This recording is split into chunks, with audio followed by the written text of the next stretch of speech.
चाहे शुक्ल पक्ष की हो चाहे कृष्ण पक्ष की हो, 7 दुर्वा, कितनी दुर्वा?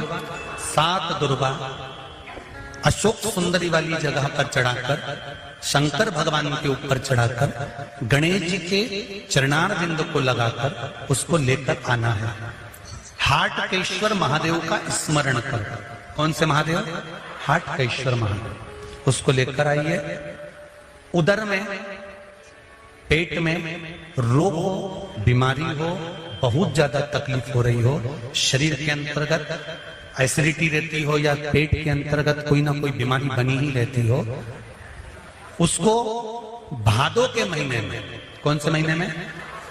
भादों के महीने में किसी भी दिन सुबह के समय जब आप वो दुर्वा लेकर आए, 5 दिन, 6 दिन, 7 दिन में एक एक कर खाली पेट उसको चबा चबा कर खा लो और पानी पी लीजिए।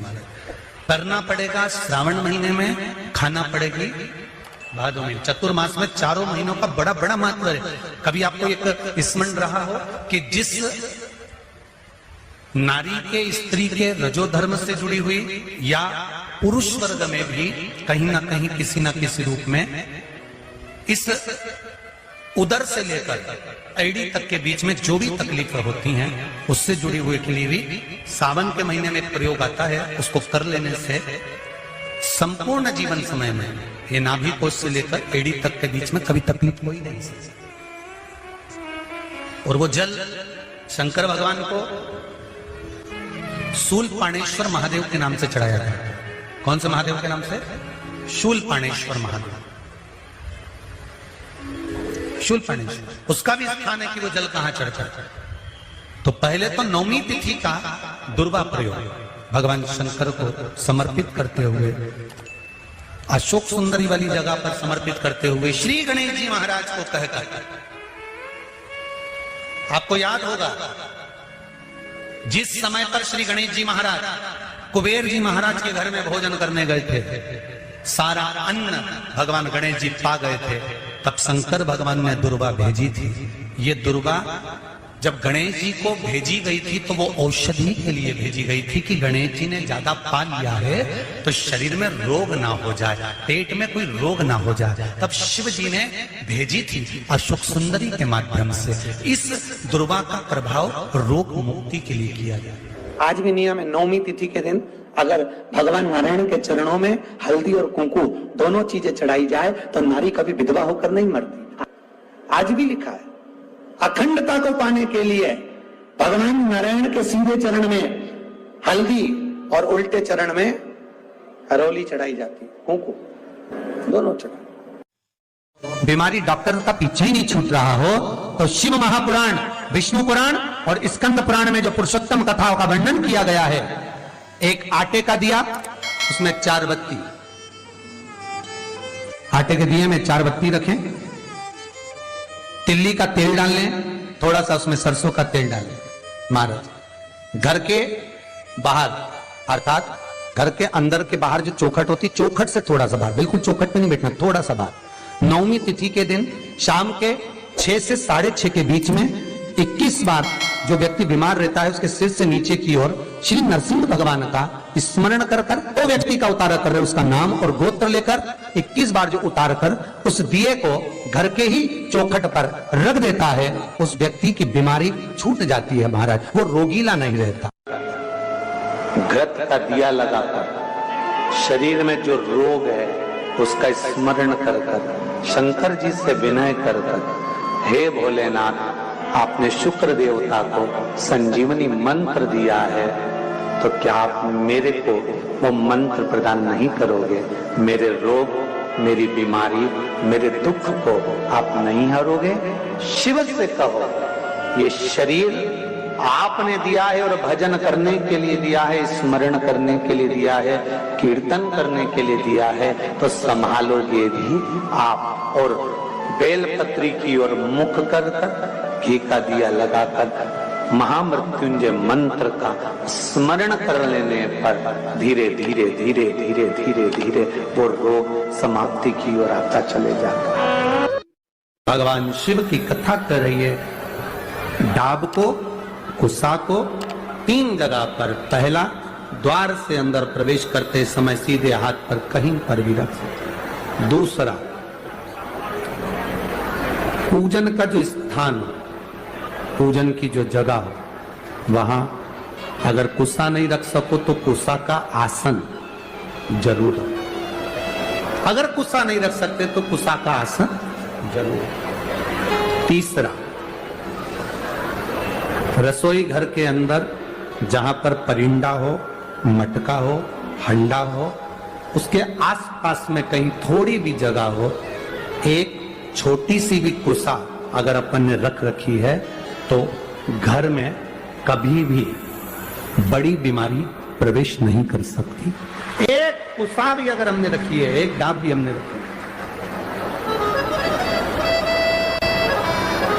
हम तो यहां तक कहेंगे, शिव महापुराण की इस पवित्र कथा में आप लोगों से कहना चाहेंगे,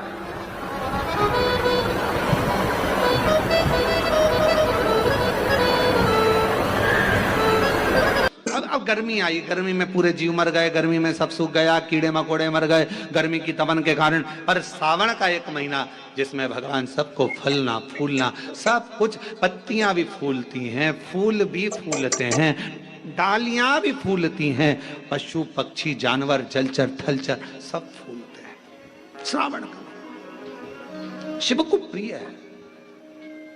और क्या कहा मेरे भोले बाबा ने नंदी से, ए नंदी, श्रावण का महीना हो, शिव तत्व की प्राप्ति को करने के लिए अगर कोई संसार का मानव मुझे पुकारता है, भजता है, शिव कथा कहती है, शिव जी कहते हैं नंदी से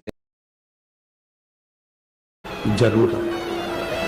अगर गुस्सा नहीं रख तो यहां तक कहेंगे, शिव महापुराण की इस पवित्र कथा में आप लोगों से कहना चाहेंगे,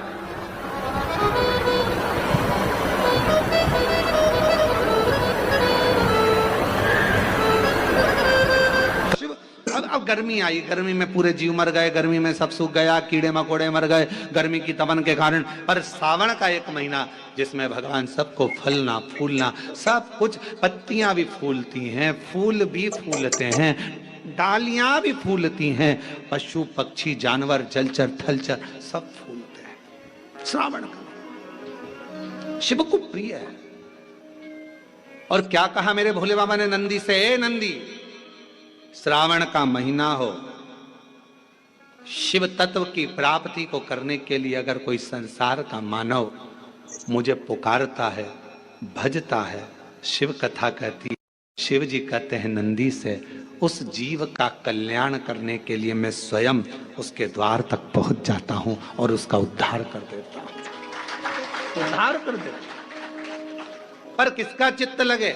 सावन में भी कई लोग ऐसे हैं जिनका चित्त नहीं लग पाएगा, क्योंकि सावन का महीना होता है तो कमाई के स्रोत भी ज्यादा हो जाते हैं। जीजियों की साड़ियां बिकने लगती हैं, फैशन का सामान बिकने लगता है, पर्स मोबाइल बिकने लगता है, सामान बिकने लगता है, क्योंकि उस समय व्यापार भी बढ़ता है। व्यापार इसलिए बढ़ता है क्योंकि भगवान भी चाहता है कि तेरा मन मुझसे हट जाए, व्यापार में लग जाए। क्योंकि भगवान को मालूम, हमने पहले भी कथा में कहा है, बच्चे को माँ गोदी में तभी तक रखती है जब बच्चा खिलौने से नहीं खेलता, खिलौने से खेलने लगेगा माँ नीचे उतार देगी। उसी तरह भगवान तुमको अपने पास जब तक बुलाता है, जब तक तुम्हें अपना बनाकर रखता है, और भगवान देख लेता है कि अब धीरे धीरे मेरे को इसको धन देना है, वैभव देना है, ये खिलौने से खेलना चालू करेगा, गाड़ी लाएगा, घोड़ा लाएगा, मकान बनाएगा, फर्नीचर बनाएगा, उसमें लग जाएगा तो मेरे मंदिर आना छोड़ देगा। और मंदिर आना छोड़ दिया तो एक दिन मुझे धीरे धीरे, मैंने एक बार इसके यहाँ वो पहले की माताएं, पुरानी माताएं क्या करती थी, मिर्ची बारिश के पहले भर के रख लेती थी, धनिया बारिश के पहले भर के रख लेती थी, हल्दी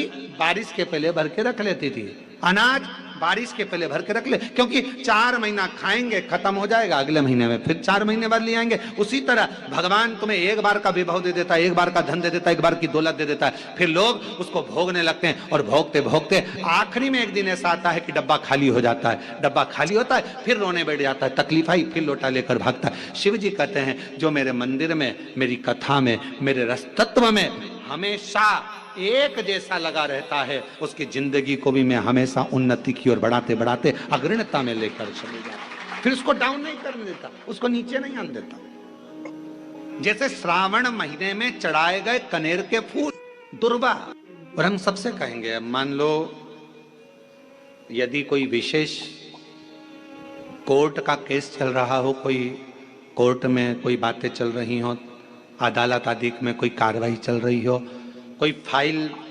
प्रशासनिक अधिकारियों के पास फंस गई हो और कुछ ना कुछ उसमें अपने को लगता है कि तकलीफ का प्रसंग है, तो हम कहेंगे शिव की आराधना करो, सत्यता पर जियो,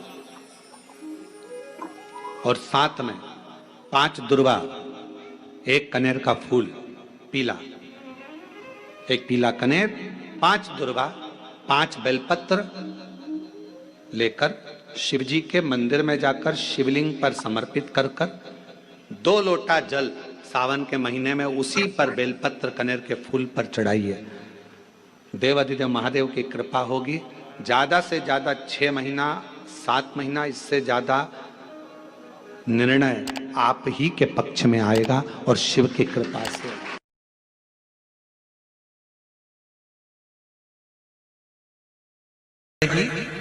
भादों में चतुर्मास में चारों महीनों का बड़ा बड़ा महत्व है। कभी आपको एक स्मरण रहा हो कि जिस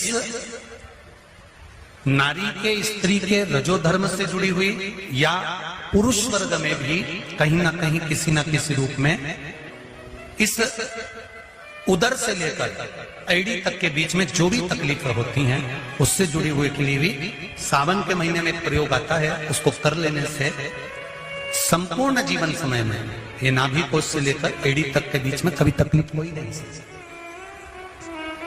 और वो जल शंकर भगवान को शूलपाणेश्वर महादेव के नाम से चढ़ाया गया। कौन से महादेव के नाम से? शूलपाणेश्वर महादेव। शूलपाणेश्वर, उसका भी स्थान है कि वो जल कहां चढ़ता है। तो पहले तो 9वीं तिथि का दुर्वा प्रयोग भगवान शंकर को समर्पित करते हुए, अशोक सुंदरी वाली जगह पर समर्पित करते हुए श्री गणेश जी महाराज को कहकर, आपको याद होगा जिस समय पर श्री गणेश जी महाराज कुबेर जी महाराज के घर में भोजन करने गए थे, सारा अन्न भगवान गणेश जी पा गए थे, तब शंकर भगवान ने दुर्वा भेजी थी। ये दुर्वा जब गणेश जी को भेजी गई थी तो वो औषधि के लिए भेजी गई थी कि गणेश जी ने ज्यादा पा लिया है तो शरीर में रोग ना हो जाए, पेट में कोई रोग ना हो जाए। तब शिव जी ने भेजी थी अशोक सुंदरी के माध्यम से। इस दुर्वा का प्रभाव रोग मुक्ति के लिए किया गया। आज भी नियम है 9वीं तिथि के दिन अगर भगवान नारायण के चरणों में हल्दी और कुंकू दोनों चीजें चढ़ाई जाए तो नारी कभी विधवा होकर नहीं मरती। आज भी लिखा है अखंडता को पाने के लिए भगवान नारायण के सीधे चरण में हल्दी और उल्टे चरण में हरोली चढ़ाई जाती, कुंकू दोनों चढ़ाई। बीमारी डॉक्टर का पीछे ही नहीं छूट रहा हो तो शिव महापुराण, विष्णु पुराण और स्कंद पुराण में जो पुरुषोत्तम कथाओं का वर्णन किया गया है, एक आटे का दिया, उसमें 4 बत्ती, आटे के दिए में 4 बत्ती रखें, तिल्ली का तेल डाल लें, थोड़ा सा उसमें सरसों का तेल डाल लें। महाराज घर के बाहर, अर्थात घर के अंदर के बाहर जो चौखट होती, चौखट से थोड़ा सा बाहर, बिल्कुल चौखट पे नहीं बैठना, थोड़ा सा बाहर, 9वीं तिथि के दिन शाम के 6 से 6:30 के बीच में 21 बार जो व्यक्ति बीमार रहता है उसके सिर से नीचे की ओर श्री नरसिंह भगवान का स्मरण कर वो व्यक्ति का उतारा कर रहे, उसका नाम और गोत्र लेकर 21 बार जो उतार कर उस दिए को घर के ही चौखट पर रख देता है, उस व्यक्ति की बीमारी छूट जाती है महाराज, वो रोगीला नहीं रहता। घृत का दिया लगाकर शरीर में जो रोग है उसका स्मरण कर शंकर जी से विनय कर हे भोलेनाथ, आपने शुक्र देवता को संजीवनी मंत्र दिया है, तो क्या आप मेरे को वो मंत्र प्रदान नहीं करोगे? मेरे रोग, मेरी बीमारी, मेरे दुख को आप नहीं हरोगे? शिव से कहो, ये शरीर आपने दिया है और भजन करने के लिए दिया है, स्मरण करने के लिए दिया है, कीर्तन करने के लिए दिया है, तो संभालोगे भी आप। और बेलपत्री की ओर श्री शिवाय नमस्तुभ्यम, श्री शिवाय नमस्तुभ्यम, श्री शिवाय नमस्तुभ्यम। जानकारी अच्छी लगी तो प्लीज़ चैनल को लाइक कीजिए, सब्सक्राइब कीजिए। Thanks for watching.